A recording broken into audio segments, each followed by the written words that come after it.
Hey, how's it going everybody? It's Tanner here, and welcome to my updated ranking of the Ninjago seasons video. As I'm sure a lot of you guys know, I have to go ahead and do these videos every couple of seasons because, again, Ninjago seasons just keep on coming out, so I always have to go back and update my list, and every once in a while, I'll just update the entire list as it is, and that's basically what this video is as well. I'm not quite sure the last time I did a video like this. I believe the last time I actually ranked all of the seasons was, I believe, season 8, if I'm not mistaken. I can't really remember, but needless to say, it's been a while, and we've since had several Ninjago things come out that I can add to this list, and as of the time of recording this video, the Ice Chapter just wrapped up, so if you're watching this in the future, just know that the Ice Chapter was the most recent thing to come out at this current point in time. So you guys know how this works. I'll go ahead and rank each Ninjago season from my least favorite to my favorite, and as always, this is just my own opinion. This is not the definitive, hey, this is the worst Ninjago season, this is the best. This is just my own personal list, and if you guys are offended by that, well, I'm not really sure what to say, except feel free to leave your thoughts down below in the comments after the video is over. Let me know what your list looks like after the video is done.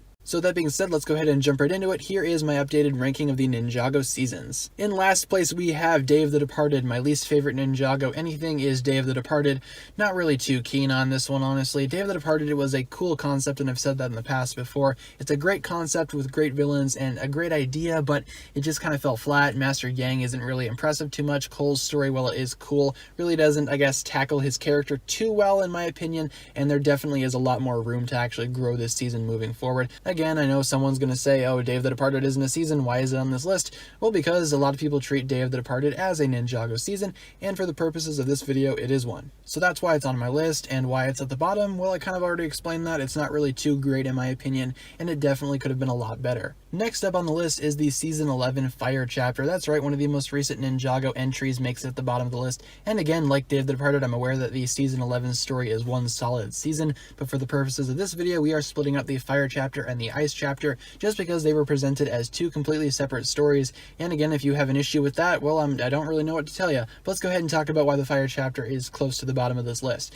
And it all has to do with the filler episodes. The filler episodes really drag this down. The Ice Chapter had some as well, but in my opinion, the Ice Chapter isn't as, I guess, annoying with the filler as the Fire Chapter was. Definitely some weird stuff going on here. And in terms of the actual development for the ninja, well, there wasn't a lot going on in terms of, I guess, new assets to the ninja team. We saw them being lazy, and we saw them basically not being too motivated. It was still kind of fun for the time being. I'm not saying the Fire Chapter is completely terrible, but I'm sure a lot of people will agree that it kind of is the weaker part of Season 11, and it's probably one of the weaker things throughout all of Ninjago. Next up, we have Season 7, Hands of Time. Hands of Time is another Ninjago entry that is also kind of weak, but I'm not saying that I hate it. I think Hands of Time is a fine season as it is. I think it's just kind of average, and a lot of things really happen in it that weren't really referenced in future Ninjago seasons, so the entire thing just seems kind of forgettable in my eyes. But again, that does not mean that I hate it. There is some great stuff going on in this season. Akronix and Crux are amazing villains. Kai and Nia's focus was incredible as well, but overall, Season 7 kind of just felt like a step back from what we were used to from Ninjago,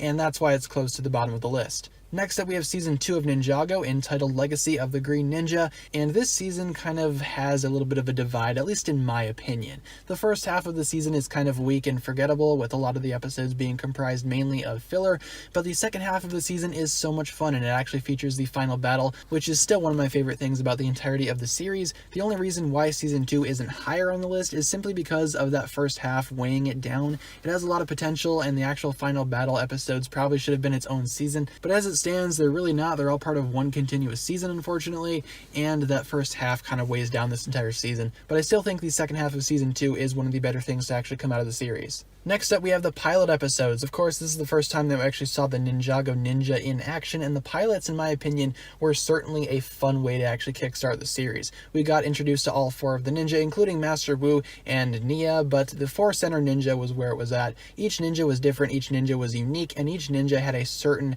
I guess, characteristic to them that people could attach themselves to. I always found myself personally attaching to Jay when I was young, and there's a lot of nostalgia attached to the pilots as well. There might be a little bit of bias on that again, but the pilots, in my opinion, were a great start to Ninjago, and they're really fun revisiting every now and then, just to see where the series started and how much it has changed since that initial point. Next up, we have Season 1 of Ninjago, entitled Rise of the Snakes. Now, this season, again, is one that I have a lot of nostalgia for, and it holds a very special place in my heart as well. This season was the first to actually launch Ninjago into the current format of seasons, as this is technically season 1, and a whole lot of crazy stuff happened here. We got introduced to Lloyd, the Serpentine, the ninja unlocked their true potential, Garmadon came back, whole bunch of crazy stuff happened, and that finale is easily one of the better Ninjago finales, with the Great Devourer rampaging through the city, and the ninja have to stop them, and then eventually Garmadon goes ahead and defeats the beast. It's all just so much fun. I really like season 1 quite a bit. It's fun to revisit every now and then as well for nostalgia purposes. There are some strong episodes to be found within season 1, and I highly recommend you give it a watch if you have not seen it in a very long time. Next up, we have the Ice Chapter. Now, the Ice Chapter, I do feel like since I just got done watching it, it might be a little too high. Maybe in future videos I'll go ahead and bump it down a little bit, but in my opinion, the Ice Chapter was a very solid Ninjago story and was a huge improvement from the Fire Chapter, which we just talked about. Season 11 is kind of a mixed bag again, but the Ice Chapter had a lot of unique stuff going on. Zane was a bad guy, the ninja were fractured, basically stranded in a different realm, and it was really cool to actually see all this kind of stuff go down. In my opinion, the Ice Chapter has some strong characters, but they also have a few weak characters that really don't drive the plot forward, such as Craig, but then you have people such as Akita that build that back up again, and in my opinion, the Ice Chapter is extremely solid and is one of the most recent things from Ninjago that I'd say is probably really great. Speaking of recent things from Ninjago that I think are really great, Season 10 March of the Oni comes in the next place, and I know this might be a little bit of a controversial opinion, but I really like March of the Oni. I do feel like it's a little bit of a weak ending to the Oni and Dragon trilogy, all things considered, but in my opinion, it definitely shines a lot more than people give it credit for. I don't really see why this movie, or at least this 4-episode season, gets as much hate as it does. It is one of these shorter Ninjago seasons with, again, only 4 episodes under its belt, but it's still not terrible, and especially when you watch it as a movie, while there might be some weird editing choices made or some weird context happening, the overall movie as it is isn't really that bad, at least in my opinion. I love watching this movie every now and then. It really makes me happy. I love March of the Oni so much. Characters such as Garmadon stand out. Again, a lot of the reason why I like it kind of falls on him, but there's also some other good stuff going on,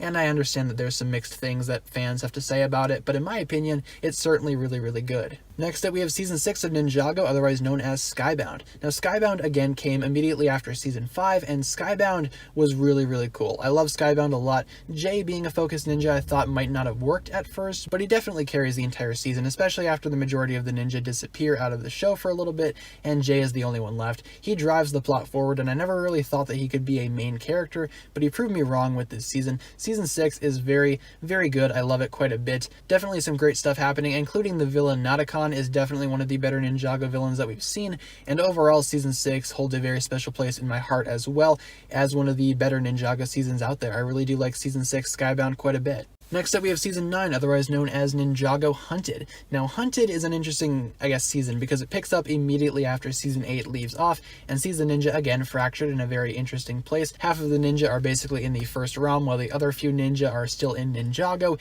and they don't really meet up until the actual finale of the season. So throughout the entire season, you're kind of watching 2 stories happen at the same time. You're watching the story in Ninjago happen with the Resistance and Lord Garmadon, and then you're watching the first realm story with the rest of the ninja and the, Iron Baron, which again wasn't really a good villain, but the actual main villains of Season 9 were Garmadon and Harumi, and I feel like they did their job very well, especially continuing off of Season 8. Season 9 very much acts like a sequel to Season 8, but I feel like at the same time it actually goes ahead and takes a few liberties to make itself stand out and make it be unique, and in my opinion that definitely works. Season 9 is one of my favorite Ninjago seasons, and it's definitely one of the top ones. Next up in 4th place, we have Season 5, otherwise known as Possession. So Possession is a lot of people's favorite Ninjago season, and I can see why. I've always used the word cinematic to describe Season 5, and I think that's a great way of looking at it, because this season had some of the biggest stakes that we've ever seen in Ninjago. We had an entire realm coming out of its dimension and threatening to destroy Ninjago, and the ninja had to go ahead and stop it. Crazy stuff happening. Cole became a ghost,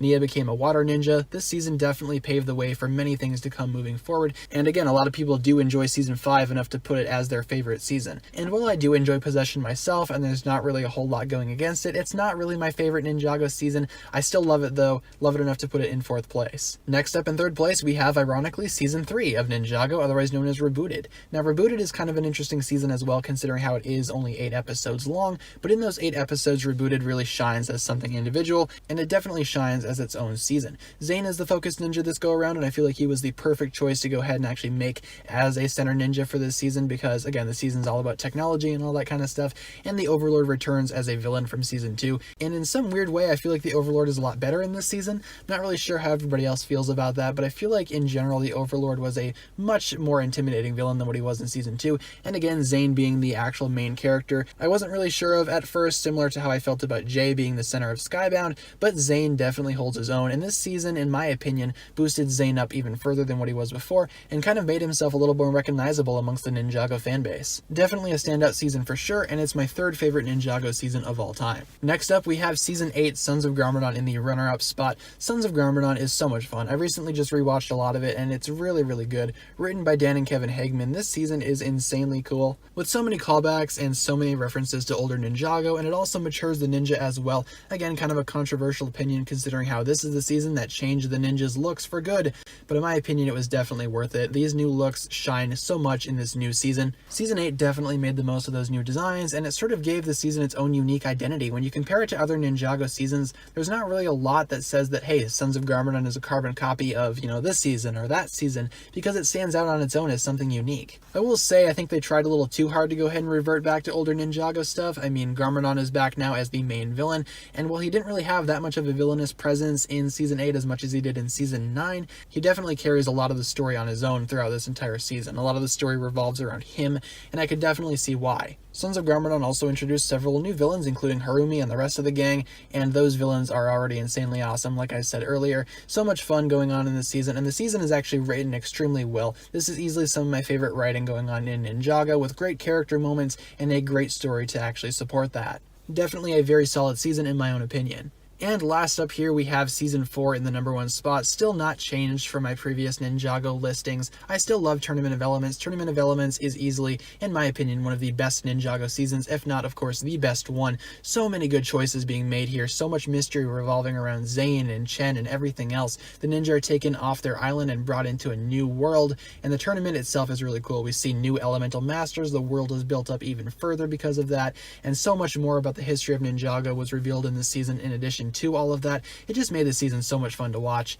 And I will say it could feel a little cluttered at times with how much is going on, but I feel like the writing itself makes up for that because the season is written so well. So many good character moments, again, like Sons of Garmadon. Season 4 shines so bright in my eyes. It's so great. I really like Season 4 a lot. Tournament of Elements is by far one of my favorite Ninjago seasons, if not one of my favorite things in sort of anything fiction that I've seen ever. It's just that great. Again, some people might not agree, but I, for one, definitely feel like Season 4 is the best Ninjago season. You don't have to agree on that. It's just my own opinion. But there's too much about this season that I just simply enjoy, and I can't really find myself putting it any lower on the list. It's so much fun, guys. I highly recommend you check it out if you have not seen it in a very long time. I recently rewatched it as well. So much fun. I love Tournament of Elements so much, and that's why it's #1. Alright, so that was basically my update of every single Ninjago season, of course ranked from least favorite to favorite, and let me know down below in the comments what you think about this. What do you think of my list? What do you think of my reasonings? And of course, what does your list look like? Let me know down below. Let me know your favorite season. Let me know your least favorite season. Just rank them if you wish. I mean, just like I did in this video. It's definitely really fun to do, and I will be revisiting this list eventually when more Ninjago seasons come out. But in the meantime, that's basically all we have here today. Thank you so much for watching once again, guys. If you enjoyed the video, be sure to like, comment, subscribe, do all that fun stuff, and check out the links down below in the description for my other forms of social media. As always, big shout out goes out to my Patreon supporters, including the Marvelous Jan. Thank you so much for pledging the $10 tier. As such, you will receive a spoken shout out and a written shout out at the end of every video, plus additional early access content on the Patreon page from time to time. Thank you so much for watching this video once again, guys. My name is TannerFishies, and with that, I bid you farewell.